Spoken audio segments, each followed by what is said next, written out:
number. It's based upon the per node monthly rate, which was $59. If a second carrier were to come on that node, you're generating an additional 50% of $29.50 per node. If a new node, for example, to answer your question, would be added to the network, that would be considered an anchor tenant at the $59 rate.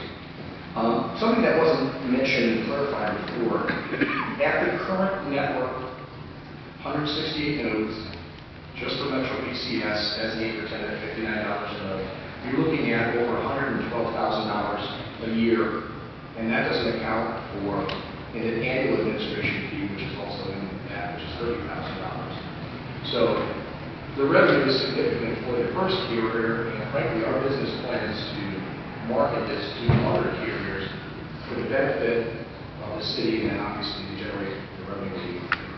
If I can, just like getting back to the 168 and comparing to and maybe at some point in this agreement there needs to be some kind of percentage or number that says when we reach this, then it must come back for renegotiation. I mean, I realize we're getting more money for it, but I don't want. I guess I don't want to see that 60 some odd in my district, 42 in my district. So 140.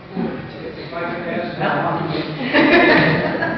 is there any way is there a limit on the number? And say at some point, that it's just something you sit down and negotiate or amend or whatever the case might be. Section 2.3 of the agreement contemplates if they want to come back and put up some more attachments, that they first have to get written approval from the city. In order to put up those attachments. Right here, it has. But that's an open. It's open. If it's beyond what's agreed to now, yes, they have to go back and get written approval by the city. Yeah, but what I'm saying is we could just keep getting approvals and approvals. The mayor. Yeah, the administration or whomever, or if it's a particular department or something. I think what I'm saying is that we should get to a plateau, and if it exceeds that, then maybe it has to come back to this body again. Whenever. Okay, well, that's what I'm saying. I'm sorry, just to, when we think about our franchise agreement here at Cambridge, that has a lifespan. This just has a lifespan. It has a lifespan. Yeah. Typically, these agreements are typically negotiated in other communities are 15 years. What we did is we negotiated it's a 7.5 year. The agreement is split up. There's automatic approval, but the first approval is 7.5 years. Now, providing that Extenet is living by this agreement and everything is going smoothly, then there's an automatic approval for another 7.5 years. They initially requested a 15-year term, and we felt comfortable with breaking up the 15 years in that way. And then there's automatic approvals after that, 5 years. And we still retain some control over this to make sure that we're happy with that. What would your feeling be about putting some kind of cap on that?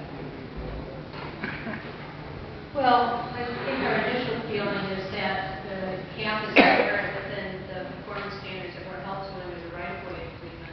That if we're not satisfying the city needs within at the end of that 7.5-year term, then the city has the option to not renew the contract. We're going to do absolutely everything we can to make sure there's a partnership with the city and all throughout that. And if we got into a situation where you felt that we were excessively exceeding 168 nodes, I think it would be very appropriate for us to have a conversation about that.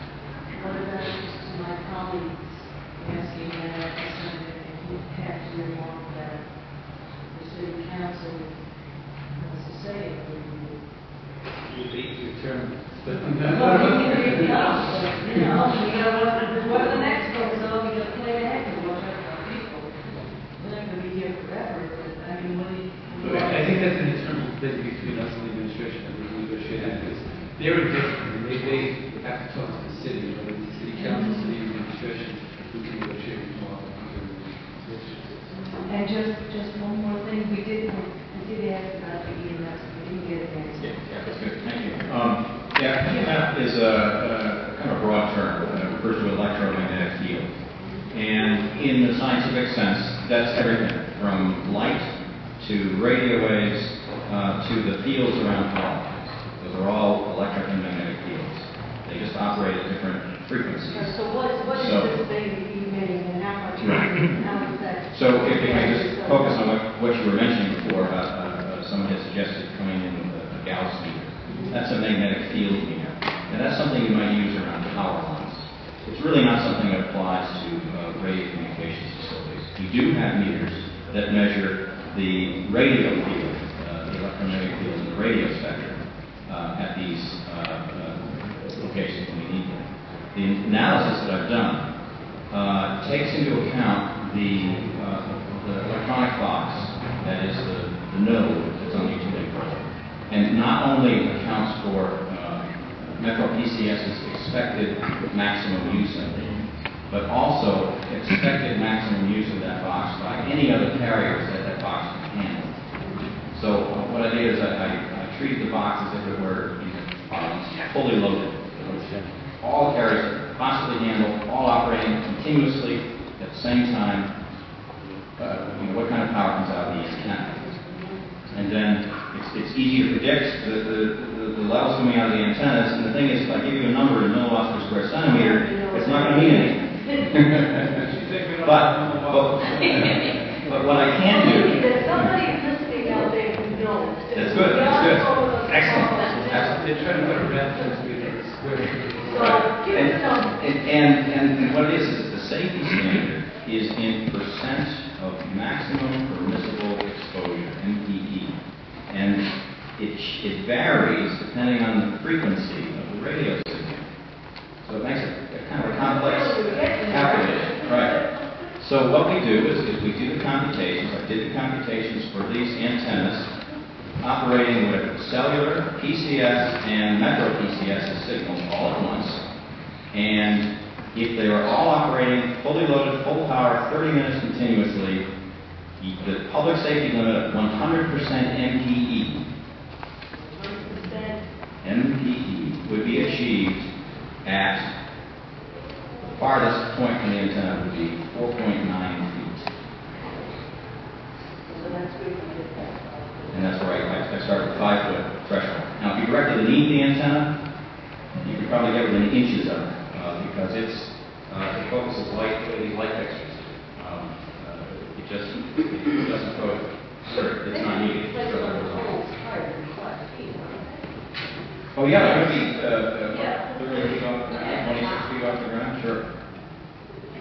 Between 27 and 35. So what is cell tower antenna against is a different than what these. The radio signals. Well, the radio signals the cell towers emit are in the same radio bands. So in that sense, they're the same signals because your cell phone will talk to your wireless network no matter whether your wireless network is using DAS or using a macro site. It's called. The thing is, the macro site generally wants to reach farther.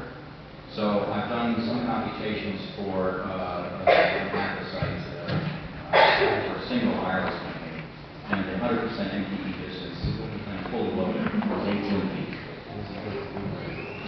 Would the chair's question, would you say that what's emitted for these nodes is less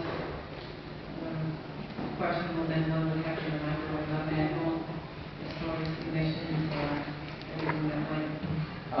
Microwave ovens are allowed a certain amount of leakage, and yes, I think if you were within a few inches of a microwave oven, you'd be exposed to more energy than you would be. Thank you. Okay, are there